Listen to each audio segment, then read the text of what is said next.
of James, the second chapter and the third verse reads, "Count it all joy when you meet all trials of various kinds, for you know that the testing of your faith produces steadfastness."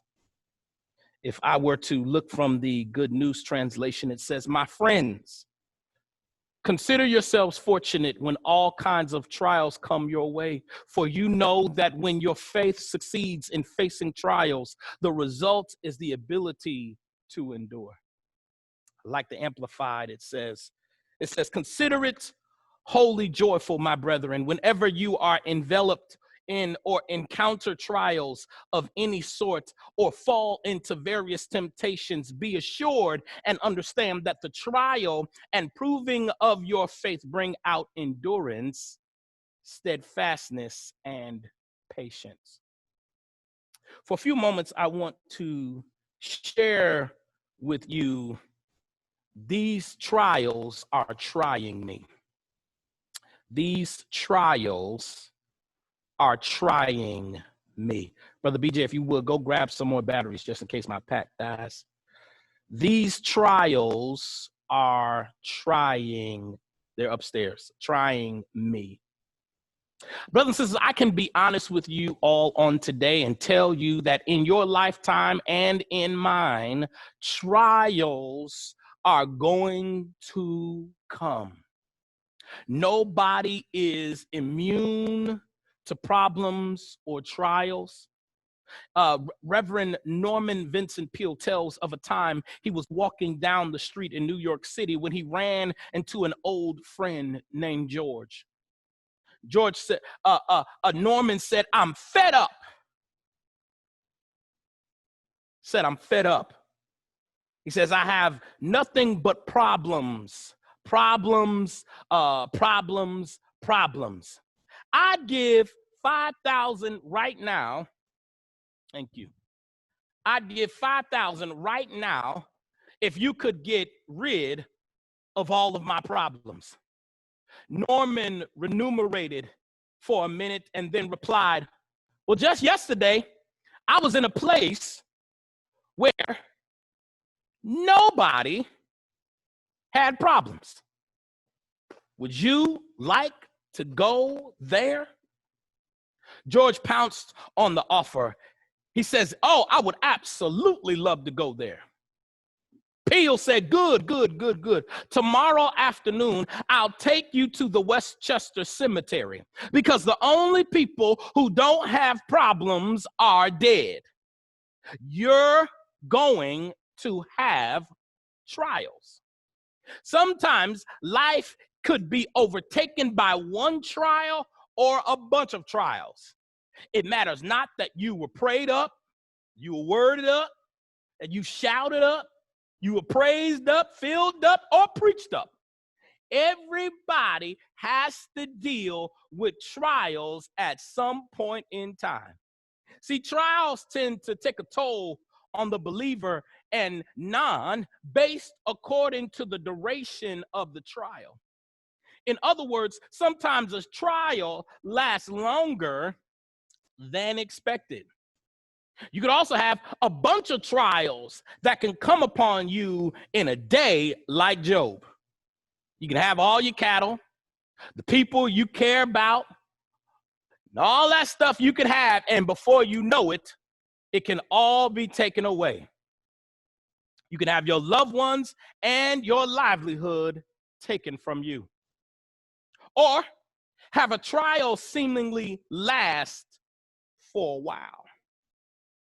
One day you wake up fine, and the next day you're faced with sickness, and the doctor says that it's going to take some chemo and radiation, and if that doesn't work, we're going to have to try something else, and this single trial can consume your life.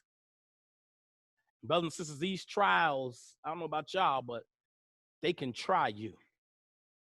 These trials can try your nerves, can try your behavior, can try your emotion.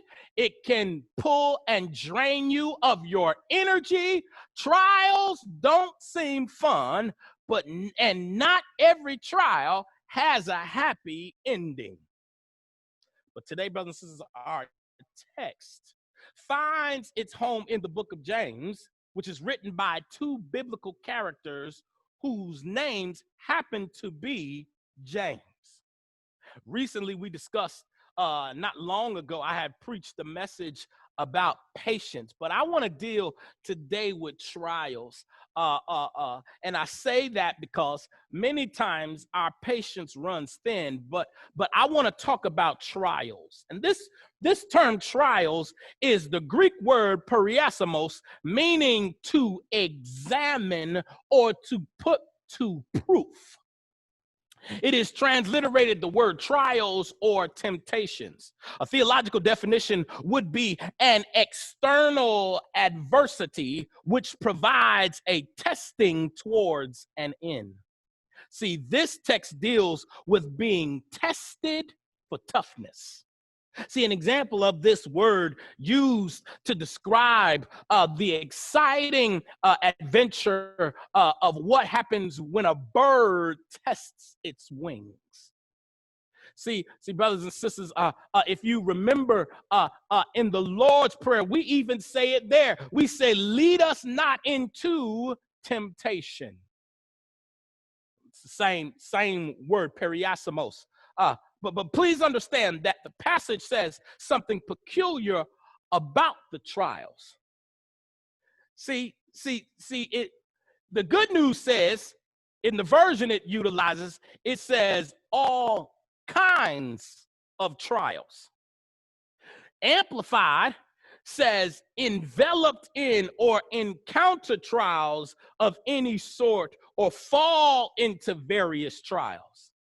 See, this expresses to us that our trials or temptations are different, and they can be different.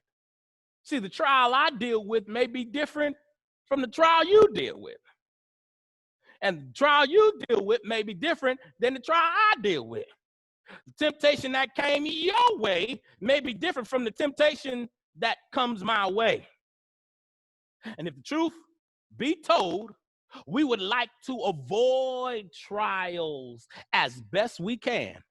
We don't want to deal with trials, even if they are inevitable.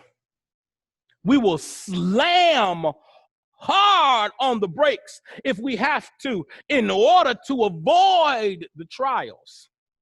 See, it does not matter if you slam on the brakes. If you avoid this trial, there's another one coming around the corner. And since they are coming, how do you deal with trials that are trying you? Brothers and sisters, how do you deal with the trials? Well, brothers and sisters, verse 2 says, count it all joy.